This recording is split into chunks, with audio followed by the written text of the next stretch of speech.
Olá, meu nome é Rafael, estou apresentando aqui o meu organograma, né, o meu mapa conceitual sobre os textos e como eles se conversam entre si, né, na nossa disciplina das problemáticas da educação física, nossa D01. E vamos lá, já partir para para o primeiro texto e tentar relacionar eles, né, entre si. Era esse o pedido para que nós fizéssemos, né? Vamos lá. Então, dentro das problemáticas, nós partimos, né, para o primeiro texto, a educação física, a rola-bola e a renovação, entre o rola-bola e a renovação pedagógica.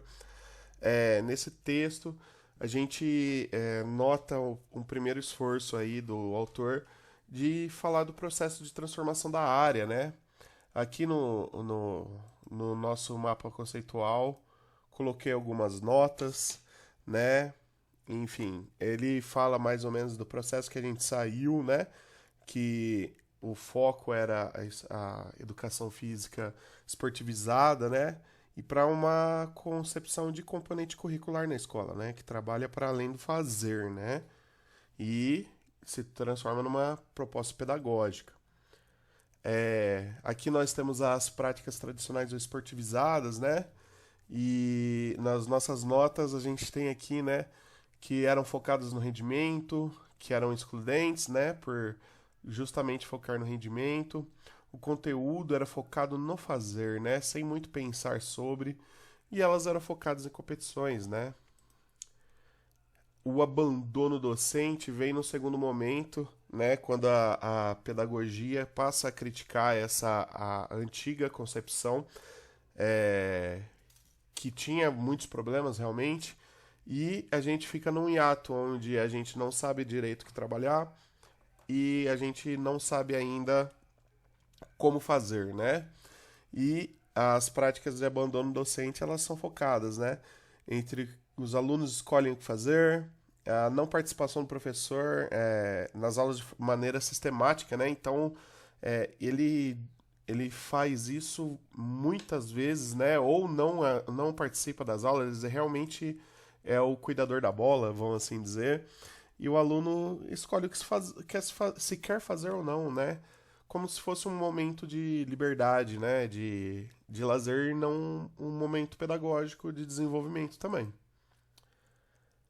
E nesse terceiro momento, a gente chega nas práticas inovadoras, né? Não é um momento linear, né? A gente entra entre um e outro, é por isso o nome do texto. Ah, e aqui, né, as práticas inovadoras, elas falam sobre uma educação física como componente curricular e com caráter republicano da instituição, né? Ou seja, a escola como componente, agente cultural dentro de uma comunidade e por ser agente cultural, ela pode ser um agente modificador também dessa cultura, né? Que passe valores e possa mudar a cultura que está inserida aquela escola, né? Trabalha sobre um currículo, né? E aborda diversas dimensões dos conteúdos. E não foca no alto rendimento, mas sim na ampliação da base cultural do aluno. A gente tem esses três tipos de professores até hoje, né? Com muito menos frequência o professor esportivista, né? Mas hoje a gente foca no abandono docente e nas práticas inovadoras, né? E aí a gente vai para o segundo subtópico, né? Entre o rola-bola e a prática renovada, né? Ou esse momento que a gente está, né? E a pesquisa que foi feita nesse texto foi de 2006 e ela revela uma divisão na área entre o rola-bola e as práticas renovadas, né? Para tentar entender o que leva o professor a adotar uma prática ou outra, o processo de transformação na área ele trouxe alguns problemas também. Então, para tentar explicar o porquê do professor é, adotar a postura do rola-bola, né? Então aqui está, né? O discurso renovador tirou o chão dos professores, né? De parte deles, né? As críticas aos esportes caracterizavam um momento renovador e elas foram vividas por parte dos professores como uma afronta à sua identidade pessoal, fortemente atrelada com essa manifestação da cultura corporal de movimento. Então, os professores eles não aceitaram essa transformação da área, né? Seja como identidade, né? Ou seja como, putz, agora, o que que eu vou fazer, né? Então, aí carecia de um momento de formação, de desenvolvimento de um novo conceito com todos, né? O que não aconteceu, né? Aqui nós temos os problemas das condições objetivas de trabalho, né?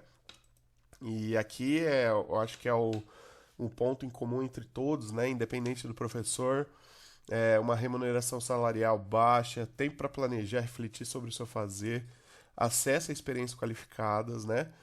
E de formação contínua, estabilidade laboral vinculada ao desempenho, número de escolas que se vincula à jornada semanal de trabalho, isso aqui eu me incluo, né? É muito mais difícil quando você trabalha dobrado, mas se você não trabalha dobrado, você não tem um salário digno. Então, tudo isso acaba se retroalimentando, né? E a quantidade de alunos em sala de aula, né? Isso daí, para mim, é muito claro também. Quando tenho até 24 alunos, a minha aula é uma, acima de 24 é outra, né? Fica difícil fazer vivências com 50 minutos disponíveis, enfim.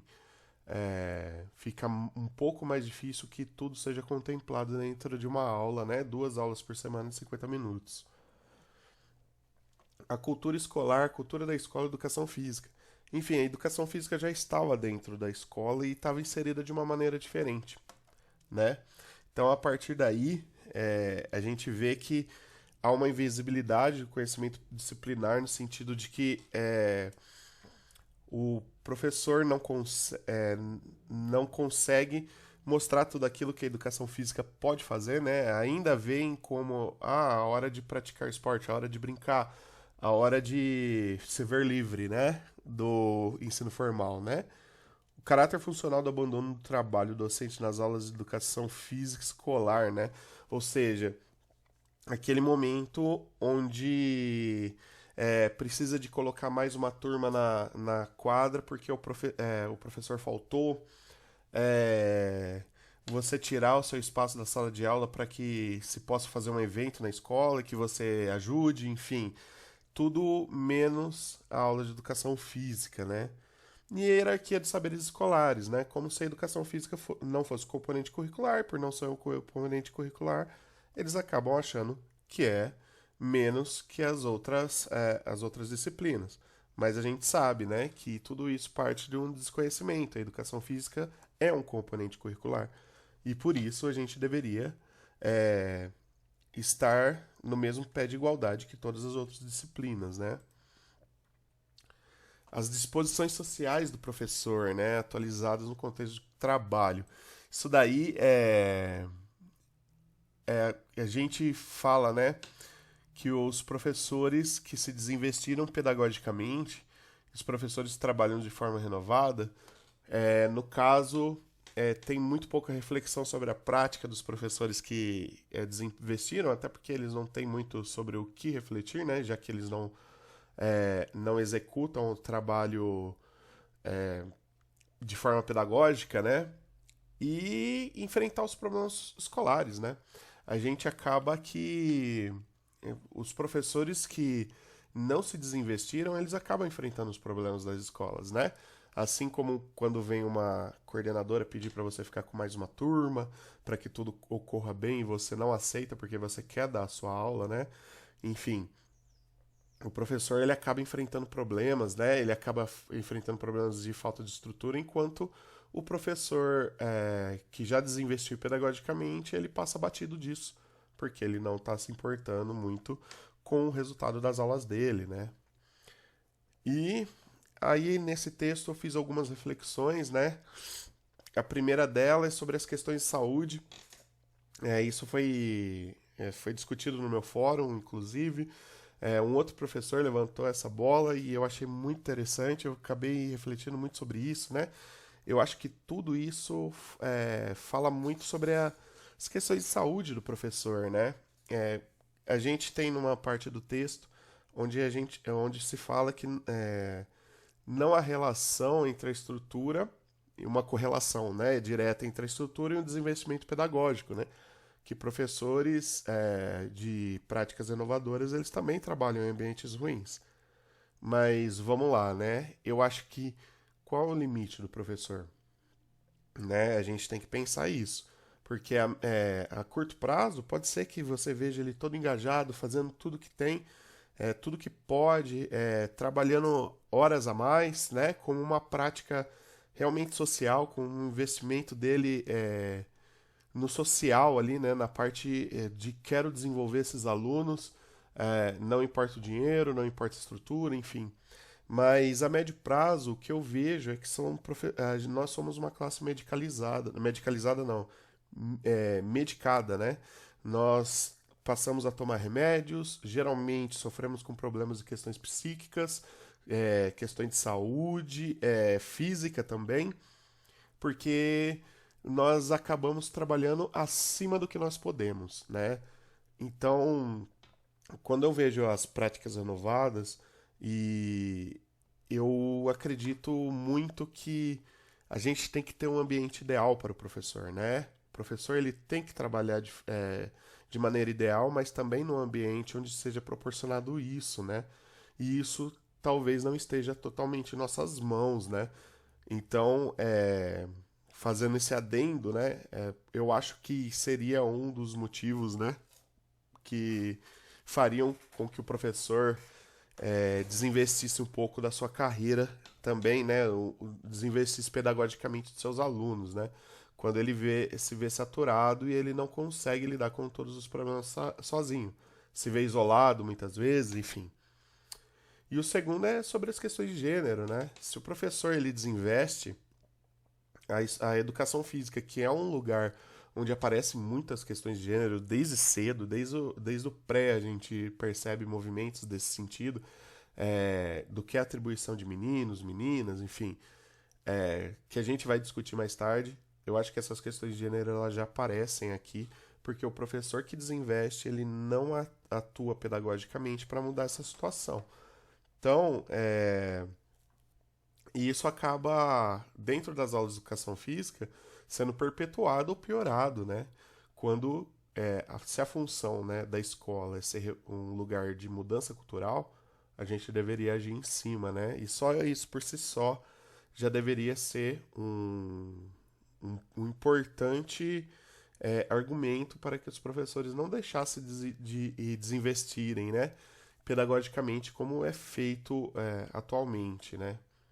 Enfim, agora indo para o próximo texto, né, a relação entre ensinar a fazer e ensinar sobre o fazer na educação física escolar. Nesse texto aqui, ele é da Soraya, se eu não me engano só dela. Eu achei um texto bastante inspirador, acho que foi o meu favorito da disciplina, né? Porque ela levanta questões e dentro dessas questões ela vai tentando responder e vai tentando achar saídas, né? Que eu acho que é o que mais importa, né, pra gente. Então, ó, aqui, né, o levantamento dos problemas dela, né? Eu copiei aqui, basicamente, né, a opinião, qual é o papel da educação física na escola, se ele mudou, né? Qual era a sua função nas décadas de 70 e 90 e qual é hoje, né? O que é recomendado, né, pelos documentos legais. É, Foi proposta uma teorização dos conteúdos da educação física, o que acha dessa proposta, enfim. E na sua opinião, qual deve ser a relação entre o que se ensina a fazer e o que se ensina sobre se fazer nas aulas de educação física, né? Então ela passa todo um roteiro que ela vai respondendo durante esse texto e eu achei isso muito rico. O modelo tradicional é a ênfase no ensinar a fazer, né? A gente já tinha visto no primeiro texto, a gente vê que ele aparece novamente. O modelo tradicional, de fato, né, ele é um modelo excludente, é um modelo que os alunos eram só focados no ensinar a fazer, até porque eles não queriam cidadãos críticos nesse momento, né, na educação física esportivista, né, porque a gente estava no momento de governo militar e tal, e eles queriam só o desenvolvimento de atletas, um suposto celeiro de atletas, para que eles é, ganhassem politicamente com um suposto desenvolvimento esportivo no Brasil, né? E os movimentos renovadores e conhecimento sobre o fazer na educação física. Eu acho que é nesse momento que começa a aparecer, né? Quando a gente começa a fazer as críticas, né? Enfim, aqui a autora aprofunda de maneira significativa a explicação sobre os movimentos pedagógicos renovados na educação física, frente ao que foi apresentado nos textos anteriores, né? Então, eu acho que aqui ela fala de uma forma bem mais profunda o que é o movimento renovador frente ao primeiro texto, né? Então, a educação física ela surge como componente curricular, os conteúdos ligados foram ligados à cultura corporal de movimento, né? Inspirou documentos curriculares, isso aqui é a primeira vez que aparece, pelo menos na nossa disciplina, e o professor a utilizar recursos para além do fazer, né? Mas agora também sobre o fazer, né? Ou seja, falar sobre, né? Refletir um pouco sobre a prática, sobre o porquê fazemos, como está inserido, enfim, tudo é o que envolve aquele conteúdo e não só fazer ele, né? Não só executá-lo, né? E aí a gente tem um momento de valorização do ensino sobre o fazer na educação física e eles acabaram gerando alguns pontos negativos também, porque toda mudança ela é passível disso, né? Enfim, após a LDB, uma necessidade surgiu de se organizar o currículo, isso é muito positivo na minha visão, uma maior teorização da área, com ponto positivo também, mas um currículo engessado, abandonando a prática com um ponto negativo, né? A gente viu o surgimento de cadernos curriculares, onde o professor acabava trabalhando dentro de sala de aula, né? E acabou que a gente meio que abandonou a prática, que é um ponto muito positivo da nossa área, né? A separação entre o que se ensina sobre fazer e o fazer nas aulas de educação física, né? Ou seja, o caderno curricular, né? Então a gente acabou, olha lá, os professores trabalham com cadernos escolares, trabalha-se uma coisa em sala de aula e outra na quadra. E aí eu fico as minhas perguntas, né? Falta estrutura, falta organização pedagógica, ou seja, o professor ele estudou sobre o que ele vai passar. A gente tem materiais também para fazer as vivências práticas. De que forma nós podemos fazer as vivências práticas, né? Então, o caderno às vezes ele passa uma coisa, mas de fato você não consegue executar aquela coisa. E aí acaba que o professor vai para um outro lado, que é, vamos fazer isso aqui, depois a gente vai jogar bola na quadra, pessoal. E é isso, né? Enfim, e aí as perguntas, né? O porquê que isso aconteceu, né?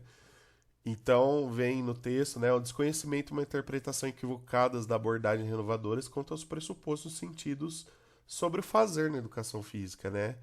Então, a necessidade de se organizar, ela foi colocada sobre a prática, né? Ela foi colocada acima da prática e rolou uma divisão, né? Então, a premissa de que na sala de aula os alunos dão menos trabalho, né, mantendo-os culpados da tarefa que é tradicional da escola, copiar a tarefa e responder às questões sugeridas nas apostilas ou outros materiais didáticos, né? A garantia de elevação de status, já que estaríamos fazendo as mesmas coisas que as outras disciplinas. Teve professor que foi seduzido por isso também. E aí nós temos o exemplo, né, o exemplo desse texto, que é a prática do mintonete, né? Então, foi uma aula da professora Ana Paula, onde ela passa as dimensões históricas do mintonete até chegar no voleibol, né?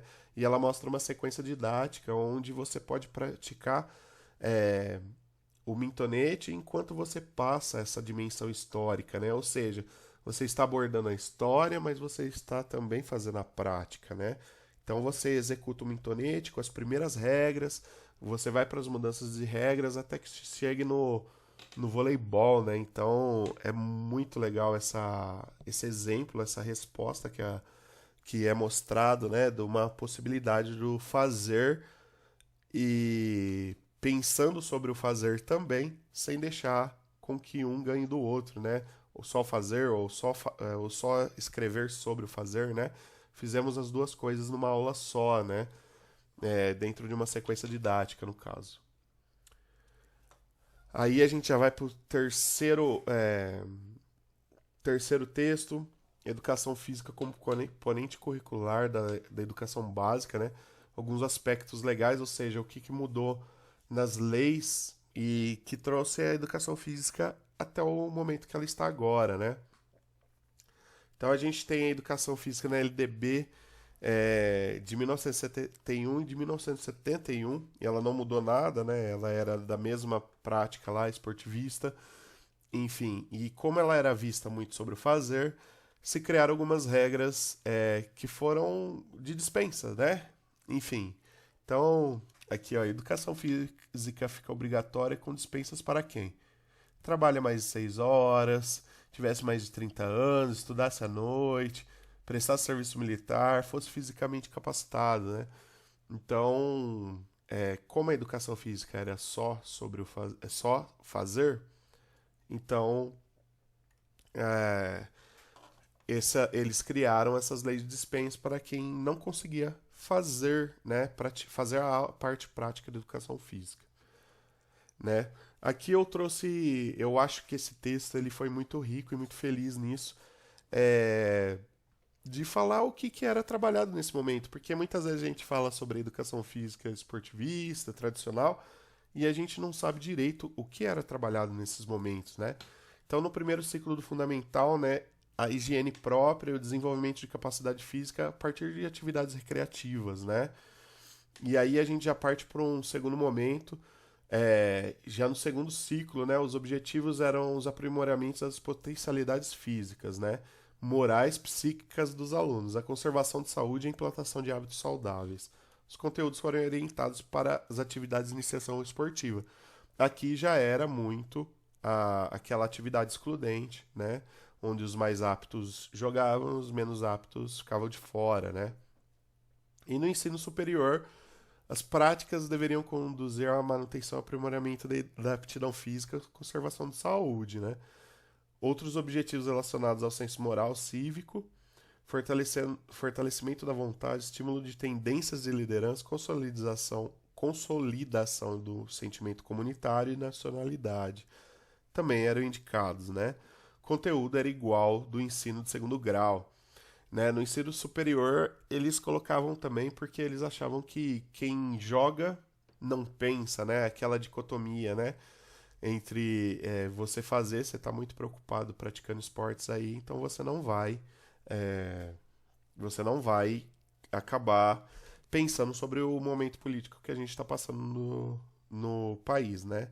Desmobilizar era uma tentativa deles com o esporte, né? E aí a gente chega no segundo ponto desse texto, né, que chega na LDB de 96, né? E a educação física ela passa a ser de uma atividade vira um componente curricular, né?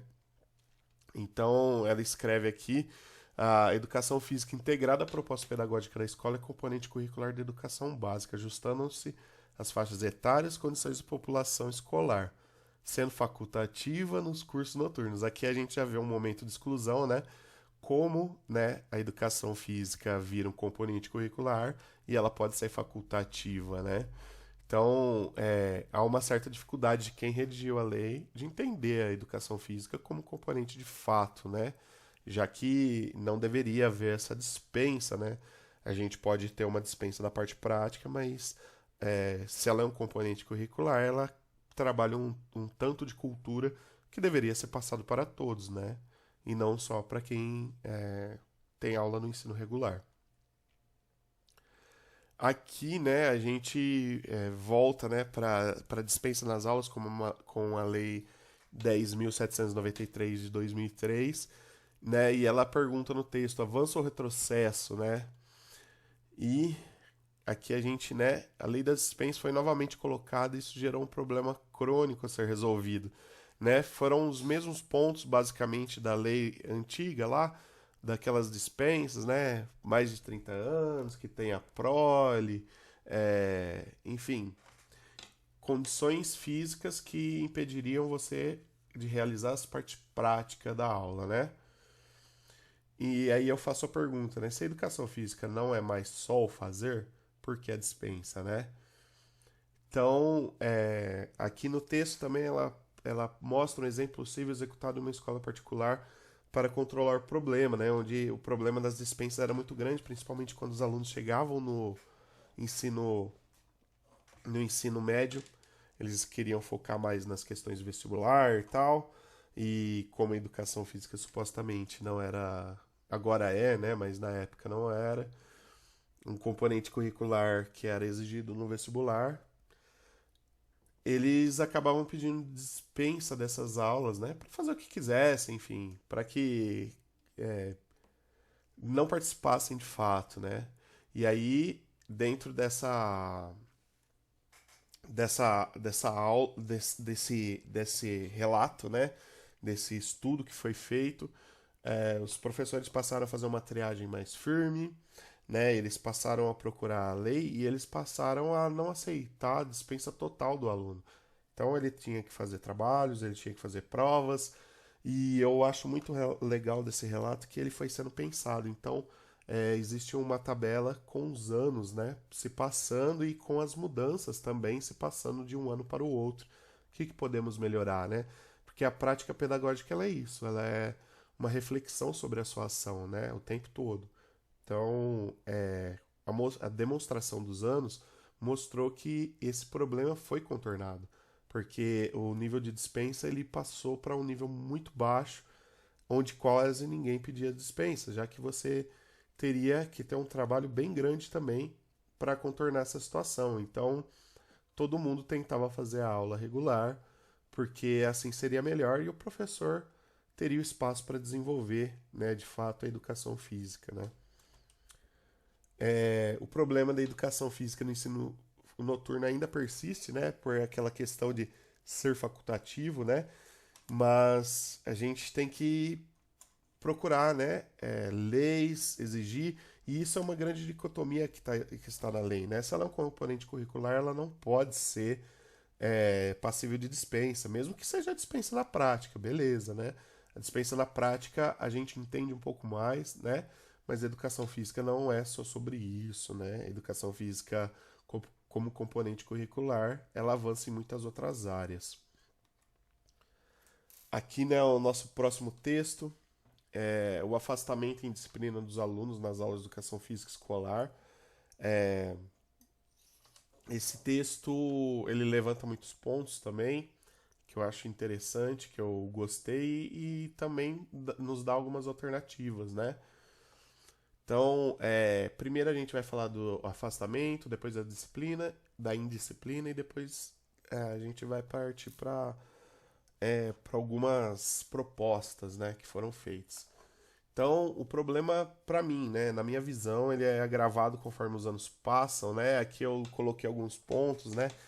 É, a questão da exposição de corpos, o nível de habilidade, né, que cada um tem, o fator vergonha também, que os fazem, né, conforme eles vão crescendo, eles vão se sentindo mais parte do todo e também mais eles mesmos, né? Então, em alguns momentos eles vão se sentir confortáveis, outros não, e a educação física é um ambiente onde isso é tudo muito exposto, enfim. Então, essa questão do afastamento pode passar por isso, né? Então, aí a gente já vem, né, conversando com o texto anterior, a dispensa como uma possibilidade, né? Enfim, se o aluno não se sente parte daquilo, né, ele vai pedir a dispensa, e se ele pedir a dispensa, você perdeu ele, né? Basicamente, se a dispensa dele for válida, né? Se você aceitar a dispensa dele. Ele vai pedir a dispensa e você não vai conseguir trabalhar a educação física, né? Como ela como ela deveria ser trabalhada. A educação física em um turno contrário também é um problema. Isso o texto levanta. Estão aqui alguns problemas, né? Por que comparecer se não há problemas quanto a isso, né? Geralmente, educação física em turno contrário, ela não dá falta muitas vezes, né? Porque é muito fácil você pedir dispensa, né? Você fala, eu não tenho como estar fisicamente na escola, né? E aí já é uma boa desculpa para que o aluno não venha, né? E aqui é um esvaziamento da educação física como um componente curricular, né? Já que ela foi tirada até do mesmo momento de ser trabalhada das outras, né?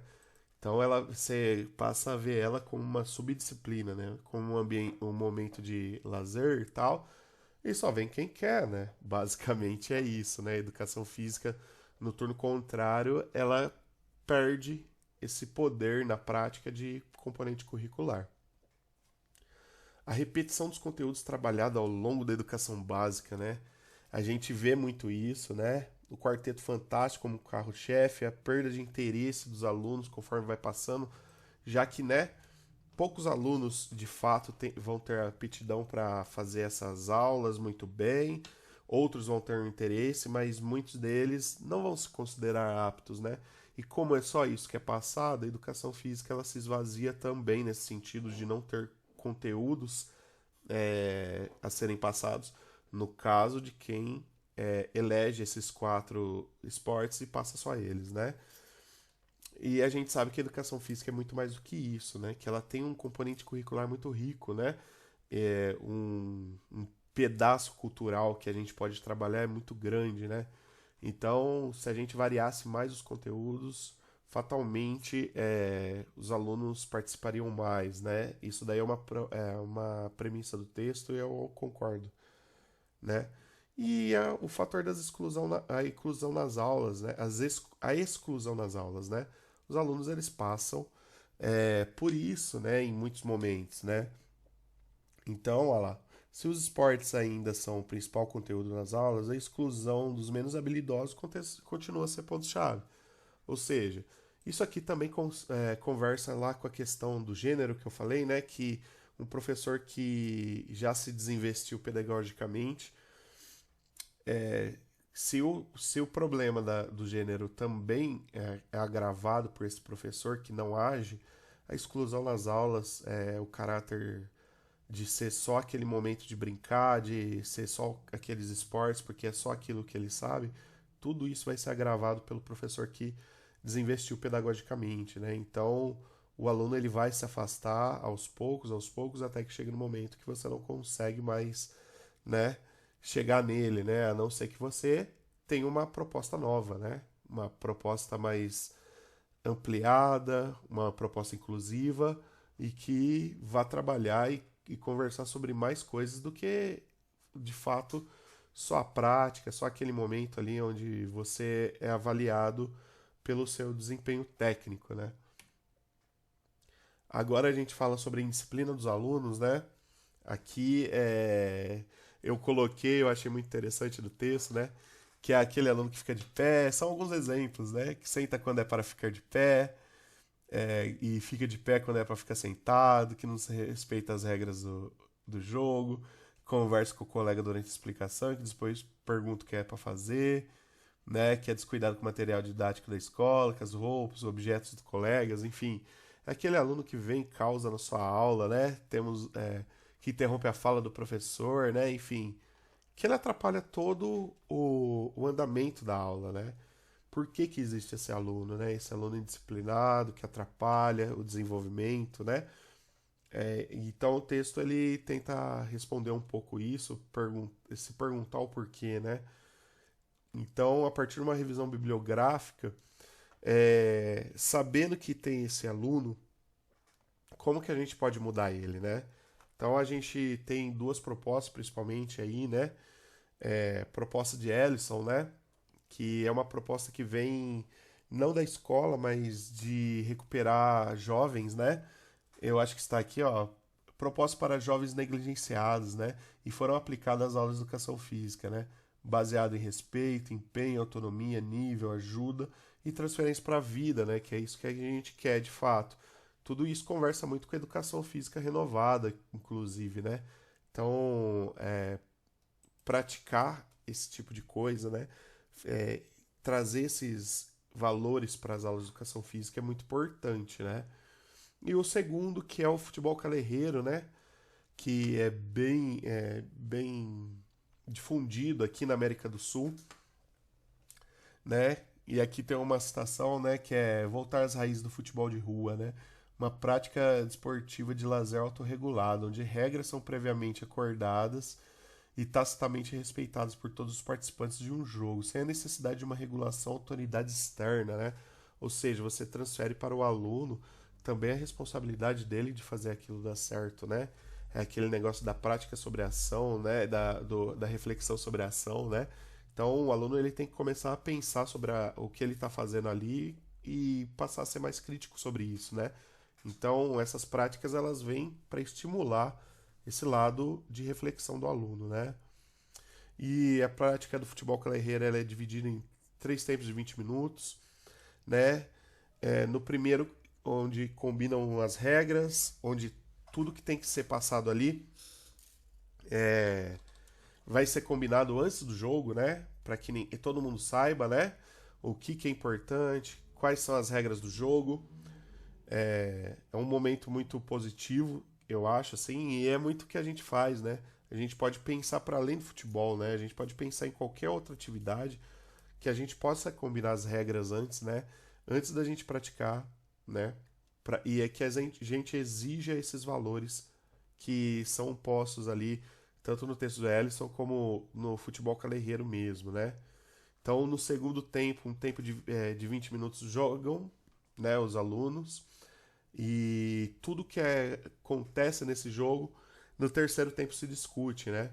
Observando o vencedor baseado no respeito, cooperação e solidariedade, né? Que são os 3 pilares do futebol calerreiro e que são além do futebol, do resultado final, né? De quem fez mais gols, né? Então, se quem fez mais gol não foi respeitoso, não teve cooperação e não teve solidariedade, eles perdem esse jogo, né? Eu acho isso muito interessante, porque é um momento extremamente reflexivo e que eles percebem que uma prática tão tradicional pode ser repensada, pode ser feita de uma maneira onde os valores eles não sejam atropelados, né? Que é o que a gente tem hoje em dia. Opa, aqui, eu acho que esse aqui é o próximo, né? Esse texto eu achei o mais denso de todos, né? Inquietações no tratamento do esporte na educação física escolar. Esse texto foi realmente o mais difícil, assim, para mim. Mas vamos lá. Ele parte de novo para a contextualização, né? Novamente, aquela ideia da educação física esportivista, que era só focada no fazer, que era excludente, né? Então, a educação física esportivista ela passou a ser muito mal vista, né? E passaram a se ter muitas críticas a esse tipo de prática, né? Só que em algum momento eu acho que a gente se perdeu entre a prática da educação física esportivista e o ensino do esporte na escola, né? Então, a crítica ao esporte trouxe uma visão errônea sobre ele, né? Como se ele tivesse que ser refutado, assim, e muitos professores passaram tirar, né, a tirar ele como conteúdo curricular da escola, né? Aqui tem uma citação, né? Essa influência do esporte no sistema escolar é de tal magnitude que temos então não o esporte na escola, mas sim o esporte na escola, né? Então a gente tem que ter uma diferença, né? A gente não tá tentando trabalhar atletas, né? Mas a gente está tentando trabalhar cidadãos que praticam também o esporte, né? Então, aqui a gente fala, né, sobre a predominância de algumas modalidades esportivas nas aulas de educação física escolar, né? Então, a gente tem nesse momento, né, como uma consolidação da educação física esportivista, né, que a quadra e a estrutura elas ajudaram a consolidar o Quarteto Fantástico, né? Já que era muito mais fácil comprar bolas de basquete, de futebol, de handball e de vôlei do que ampliar essas possibilidades, né? Então, a educação física esportivista, de fato, ela deixava muito a desejar nesse sentido, né? E a experiência de vida dos professores, né? Que ajudou a consolidar essas modalidades como as principais, né? Então, chegava um professor que tinha tido uma vivência em basquete, ele passaria o basquete, né? Já que a quadra e se ele tivesse as bolas, enfim, e a quadra ele conseguiria fazer isso, né? Então, o que é mais próximo dele, ele se sentiria mais confortável em ensinar. E aí a gente parte para um outro momento, né? Que é o esporte como componente curricular, né? Aqui eu coloquei uma nota, né? Sair apenas do fazer para o fazer crítico, né? Com uma base teórica. Ou seja, o esporte também pode ser trabalhado de uma maneira crítica, né? Não só o fazer, né? Enfim, então não tem por que abandonar ele como componente curricular, né? E aí, o afastamento da educação física do esporte foi um erro, né? Um erro cometido por muitos, né? Então, aqui, ó, o Brat adverte que ocorreram equívocos na interpretação das críticas ao esporte enquanto fenômeno social e ao lugar que ocupava na educação física. Também houve enganos nas interpretações das propostas que sugeriram outras formas de abordar esse tema nas aulas de nas aulas de educação física como componente curricular, né? Então, nós não propusemos algo muito crítico também, né? Que o Brat fala. A gente também teve engano, né? Enfim. E a gente acabou abandonando a educação física como do esporte, né? Então, a gente acabou indo para um outro lado, onde a gente excluiu o esporte, né? Então, o esporte nas abordagens pedagógicas inovadoras, ele passa a ter uma outra dinâmica. Ele tem a prática dele, mas ele se baseia nas lógicas externas dele, né? Ou seja, como ele se insere na sociedade, outras práticas de esporte que não sejam necessariamente a prática tradicional, né? Enfim, um novo sentido ao ensino das técnicas, né? Então, também fala aqui, né, que a gente pode fazer de uma maneira que seja mais lúdica, né? E que o ensino da técnica ele seja atrelado a uma necessidade do aluno, que o aluno viu em executar aquele movimento, né? Muito para além daquele ensino totalmente técnico e vazio, né? Ó, você tem que sacar dessa forma, né? Ao invés de falar para o aluno, né? Ao invés de fazer ele sentir necessidade de, nossa, eu preciso sacar de uma maneira diferente, né? Então, ele passou a ter um contexto diferente, né? Então, a gente passa a respeitar as individualidades, né? Então, o ensino, inclusive tecnicista, ele não respeita muito a individualidade, né? Ele tem aquele movimento de caderno ali, ó, de manual, né? Que eles falam, e você tem que executar esse movimento, né? Perfeitamente para que você seja bom naquilo, né? É um pouco diferente, né? Não incorrer no erro do ensino para o alto nível, né? Então a gente está lá para se divertir, a gente tem aquela dimensão lúdica também, né? Então a gente quer que o aluno vença aquele desafio ali da aula, né? A gente quer que ele se desenvolva, mas não necessariamente a gente vai exigir dele que ele tenha uma técnica perfeita, né? E, como justamente eu estava falando, a ludicidade e o rendimento não são opostos, né? E de fato eles não são, né? Se você está ali ensinando, fazendo com que os alunos se divirtam e com que eles comecem a praticar de uma maneira melhor, eu acho que você está unindo o melhor dos dois mundos, né? Ao invés de você ficar ali naquela aula extremamente técnica e chata, né? E que causa também afastamento dos alunos. A prática e a teoria andam juntos, né? Então, não só fazer, mas ensinar sobre fazer, é isso que a gente vem falando bastante, né? Então, a gente vê a relação entre os textos aí, eles sempre acabam andando juntos porque é uma necessidade, né? Não podemos fazer só a prática, não podemos ficar só na teoria, né? Nós temos um grande ponto positivo na nossa aula que é unir os dois, né? Então, por que ensinar o esporte na escola, né? Aqui, né, a gente vem e tenta justificar ele, né? A difusão e relevância histórica do esporte na sociedade que vivemos, a necessidade de se olhar para o esporte como saúde, cultura e social para além do rendimento, né, na vida, ou seja, você pode fazer com que o aluno seus pratiquem para sempre uma certa modalidade que você apresentou, né? E não necessariamente para o alto rendimento, né? Eles podem se desenvolver socialmente a partir disso, né? Eles podem experimentar a cultura daquilo e também o esporte como promoção de saúde, né? Onde você não vai lá para se matar, mas você vai para correr, para se divertir, para ter uma saúde mental melhor, uma saúde física melhor, enfim, e o esporte pode ser colaborador de tudo isso, né? E conhecer uma gama maior de práticas e culturas a partir do ensino do esporte, né? A gente tem muitos esportes que não são praticados aqui que a gente pode introduzir, né? E mostrar para o aluno que também temos várias formas de se praticar e que ele pode se identificar eventualmente com alguma delas, né? E com isso se tornar uma pessoa saudável e ativa na vida adulta. E aqui vem algumas propostas, né? O modelo pendular do Daolio.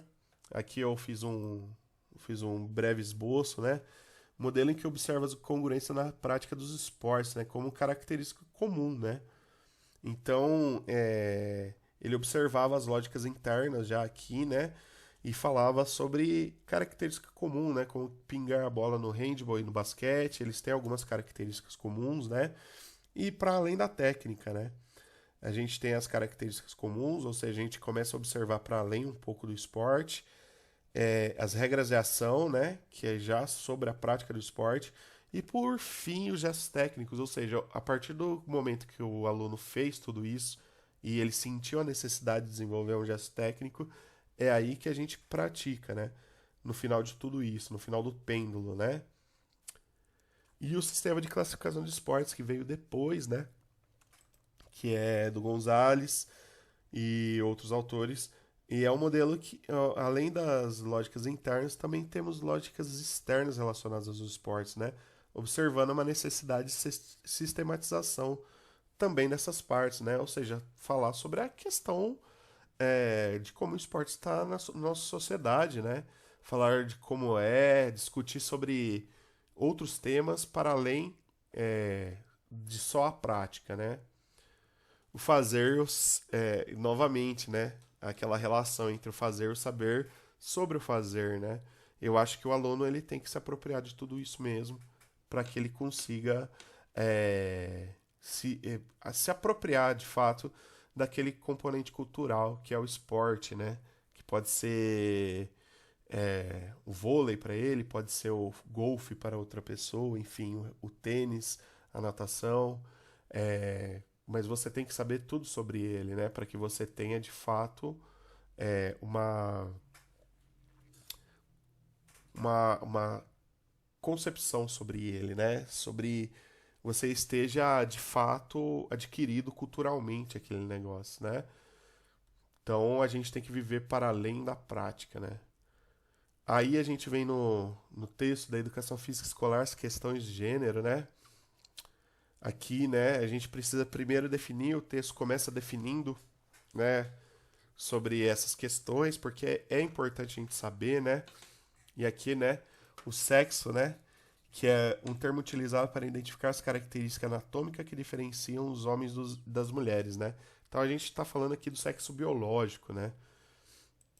Aqui o gênero, né? O gênero não é algo que está dado, mas é construído social e culturalmente, envolve um conjunto de processos que vão marcando os corpos, a partir daquilo que se identifica ser masculino ou feminino. Ou seja, a roupinha, né? O que se faz, o que se pratica, o jeito que se pratica, tudo isso passa a ser uma questão de gênero, né? E que é construída socialmente de fato e que pode ser discutida, né? E a orientação sexual, né? Então, esse aqui é um pouquinho mais complicado, né? Então, a sexualidade, por sua vez, refere-se a uma série de crenças, comportamentos, relações, identidades socialmente construídas e historicamente modeladas que permitem os homens e mulheres vivenciarem seus desejos e prazeres de corporais. Nesse cenário, a orientação sexual contempla a diversidade de possibilidades de viver a sexualidade, representando a orientação ao exercício da sua sexualidade. Então, isso daqui é um pouco mais amplo do que tudo que foi mostrado, né? Então, eu posso ter um gênero e outra orientação sexual, eu posso ser de um sexo biológico e fazer parte de outro grupo, enfim, tudo isso gera uma miscelânea de alunos que temos, né? Nós temos alunos que têm todos esses tipos de variedades, né? Para além daquele padrãozinho que nós conhecemos, né? Então, o texto também fala sobre as aulas mistas ou separadas por sexo, né? ele cita um momento onde houveram aulas separadas por sexo em Belo Horizonte, né? E aqui eu coloquei uma nota, né, que os professores ficaram a favor da separação por sexo. Por quê? Porque para eles era mais confortável, né? Então, se você tem a separação de sexo, você não discute um monte de conteúdos que você pode discutir, né? De coisas que surgem durante as aulas e que você tem que resolver, né? Então, componente como biológico como álibi, né? Então, qual era a justificativa, né? A justificativa biológica parte do pressuposto de evitar exposições de corpos diferentes, além de situações onde a diferença física possa prejudicar algum dos sexos biológicos, né?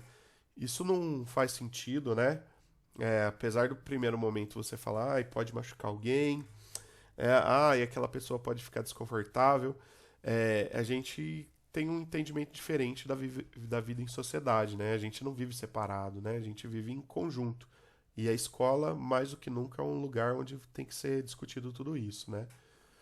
Então eu venho, faço uma pergunta, é uma boa justificativa, né? E o texto fala, né? Segundo o texto, pelo contrário, né? Fazendo um paralelo com a tríade dos controles básicos, controle sobre a natureza, controle sobre as relações sociais e autocontrole, indicadores do grau de civilidade de uma dada população, da teoria do processo civiliza civilizador proposto por Norbert Elias. Pelo contrário, né? É, se o aluno não consegue ter autocontrole, se o aluno não consegue, então a gente está indo pelo lado contrário da civilidade, né? A gente está deixando com que o aluno pratique, faça as aulas de um jeito que, né, ele não respeita os outros, não respeita a si mesmo, não respeita o social. Então, a gente está deixando uma oportunidade muito rica de passar de trabalhar com essas coisas, né? Então aqui novamente vem a ideia da escola enquanto instituição republicana. O texto ele puxa isso e ele fala, né? Partindo dessa perspectiva, consideramos que a instituição escolar não pode furtar do compromisso de permitir que seus alunos se sintam em casa no mundo, independente de suas características físicas, classe, social, cor de pele, identidade de gênero e orientação sexual, orientação política ou religiosidade, etc., né? Então, uma instituição republicana, ela tem como valores preservar, né, essa distinção das pessoas e respeitá-las, né? Então, poxa, você vai separar justamente por ser meninos e meninas? Pelo contrário, você tem que ensiná-los a conviver e respeitarem entre si, né? Então, e aqui vem, né, aquele negócio que veio lá do primeiro texto. Professores devem ser agentes na construção de um mundo igualitário. E de fato, né, quando você vê que um professor desinvestiu pedagogicamente, ele está deixando toda essa oportunidade passar também, né? Então ele não está sendo agente de um mundo igualitário quando ele solta a bola lá e vai fazer outra coisa, né? É, a gente sabe que isso existe, né? Mas eu acho que a questão de quando o professor ele passa a fazer isso de forma sistemática, eu acho que isso é muito ruim, né? Muito ruim para a escola, muito ruim para ele mesmo, né? Eu acho que até o sentido, né, do que ele está fazendo ali se é perdido, né? Então, o texto ele vem com algumas propostas, né? Do Goelner, né? Ele fala primeiro nesse texto sobre algumas propostas mais firmes, né? Mais sólidas, mais concretas. Mas aqui depois ele cita alguns cuidados que deveremos ter, né? Criar um bom ambiente entre os participantes da atividade proposta, né? Permitir que cada pessoa possa se expressar livremente e que seja respeitada pelas suas opiniões, habilidades e vivências. Incentivar a prática de habilidades esportivas para todos, né? Independente do gênero. Promovendo atividades nas quais meninos e meninas, homens e mulheres participem conjuntamente, né? Isso é possível na escola, né? Incentivar as meninas e meninos a participarem de atividades culturalmente identificadas, tanto como masculinas quanto femininas, né? E isso é importante, né? A gente teve, durante essa disciplina, inclusive, uma charge que mostra, né, que nos Estados Unidos o futebol ele é uma prática inerentemente do gênero feminino, né? E aqui é do gênero masculino, enfim. Então, se a gente começa a discutir essas questões, eu acho que isso abre muito a mente deles de que essa questão é uma coisa construída muito mais socialmente, né? Ficar atento para situações em que aconteçam discriminações e buscar interferir de forma a minimizá-las e evitá-las, né? Ou seja, quando você passa você passa a dividir, né, as aulas por sexo biológico, eu acredito que você perca essas oportunidades aqui, né? Que são faladas, né? Então a gente tem que ficar atento, a gente tem que trabalhar e isso só vai acontecer se estiver posta a situação ali para que você trabalhe, né? Desenvolver estratégias, incentivos e elogios para que cada sujeito sinta-se integrante da aula. Não deixar de exercer o papel de educador, intervir sempre que houver situações de exclusão, né? Então aqui também entra a parte técnica, né? Se a gente trabalhar de uma maneira mais teórica, de uma maneira mais teórica não, de uma maneira mais crítica, a gente não vai se focar tanto na técnica e então a gente vai incluir mais gente na nossa aula, né? A, dialogicidade, a essência da educação como prática da liberdade. Esse é o nosso último texto do Paulo Freire, né? Um capítulo do livro Pedagogia do Oprimido, do Paulo Freire. E aqui ele passa sobre muitos pensamentos. É muito difícil, é um texto denso. Tive um pouco de dificuldade, né? Mas como ambiente, como pontos principais, eu peguei esses, né? Aqui a situação limite, né? Onde são situações onde você se encontra numa encruzilhada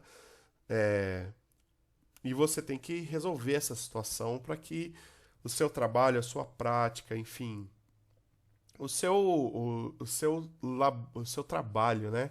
E no geral ele melhore, né? Então ele fala aqui, né? Não é no silêncio que os homens se fazem, né? Mas na palavra, no trabalho e na ação, reflexão. Ou seja, ficar pensando eu só reclamando não vai adiantar nada, né? Mas dizer a palavra verdadeira, que é trabalho, que é praxis, que é transformar o mundo. Dizer a palavra não é privilégio de alguns homens, né? Mas direito de todos os homens, né? No caso, ele se refere aos homens aqui, o professor Osmar, inclusive, falou sobre isso. Ele falou, né, sobre a necessidade de mudar os homens para todos, né, os seres humanos, né? Porque aqui ele cita todos os seres humanos, né? Então, precisamente por isso, ninguém pode dizer que a palavra verdadeira pode dizer a palavra verdadeira sozinha, ou dizê-la para os outros, no ato de prescrição com o qual rouba a palavra aos demais, né? Ou seja, né, essas situações, né, também elas sugerem, elas permitem uma construção cultural sobre aquilo, né?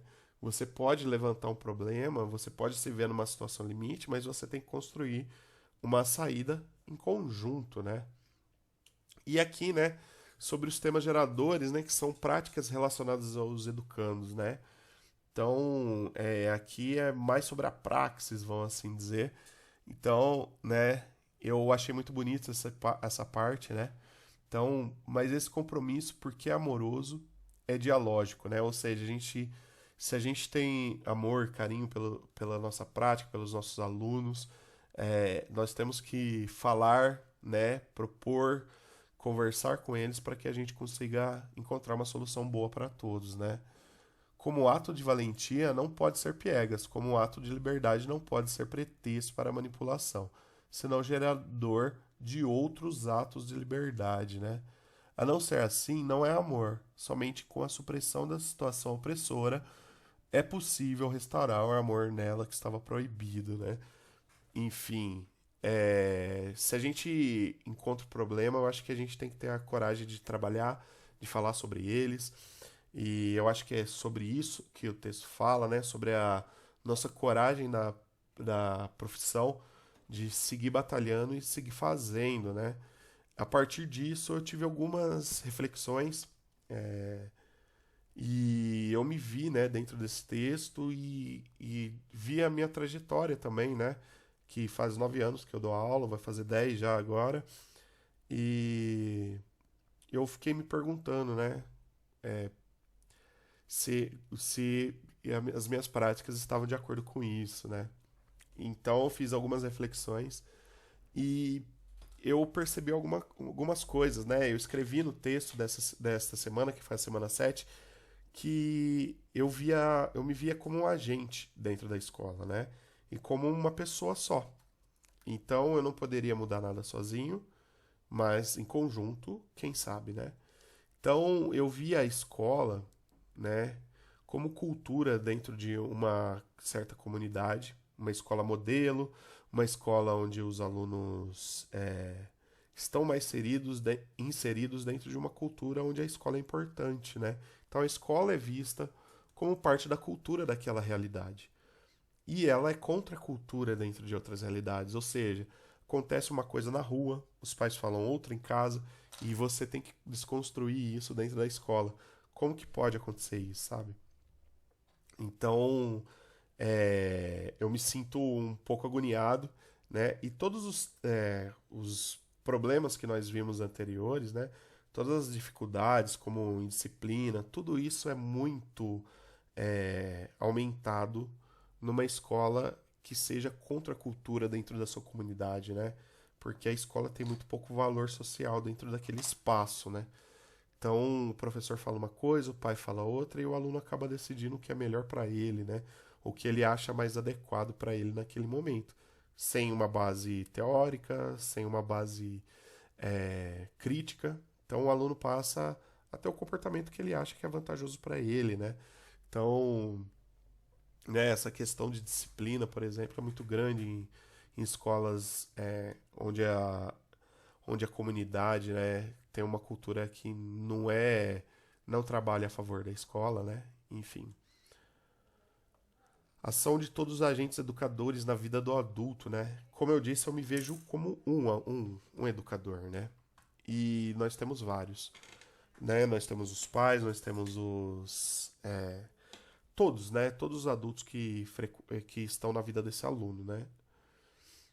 Então, é muito difícil, né? Quando você tenta mudar uma situação, mas em casa ele não encontra respaldo nisso que você falou, né? Como que você vai reagir a isso, né? Foi uma situação limite que me surgiu dentro disso. Então, a ação de todos os agentes educadores na vida do aluno, ela é muito importante, né? Então, os pais não podem se privar dessa necessidade de educar o filho, né?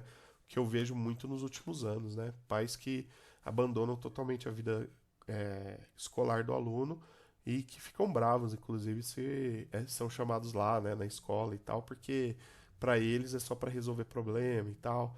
Então eles acabam se desinvestindo, né?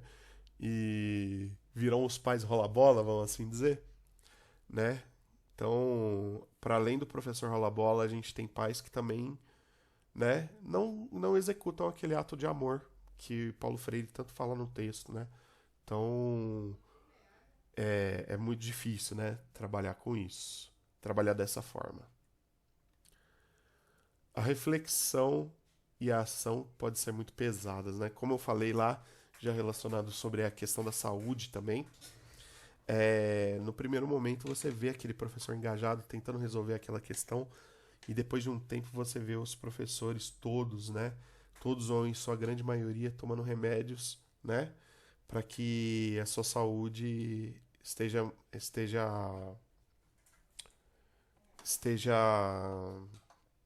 em ordem. E eu acho que isso faz a necessidade de que seja muito uma construção coletiva, porque para uma pessoa só é sempre muito pesado, né? Quer dizer que a gente deva desistir? Eu acho que não, mas eu acho que também para resolver essas questões, eu acho que a gente tem que ter uma ação muito reflexiva, voltada no sentido de que a gente tem que envolver todas as pessoas, né? Possíveis para que o fardo seja menor para todos, né? Para que a gente consiga ter uma ação efetiva e que seja menos pesada para todos, né? A gente não pode jogar a nossa saúde no meio e achar que tá tudo certo, né? Eu, por muito tempo, por exemplo, é, participei do conselho de escola, né? Então, os pais iam lá, tinham pais, tinham professores, enfim, e a gente conversando sobre questões e você via que dali não você não conseguiria resolver muita coisa, sabe? E eu perdia momentos onde poderia estar descansando, momentos onde eu poderia estar fazendo uma academia, uma atividade de lazer, trabalhando em cima da minha saúde para estar ali para resolver uma questão. E você via que ali não havia uma conversa, né, muito voltada para a atividade fim de uma escola, né, que é educar os alunos é fazer com que eles vençam os problemas sociais deles, né? Enfim, eu acho que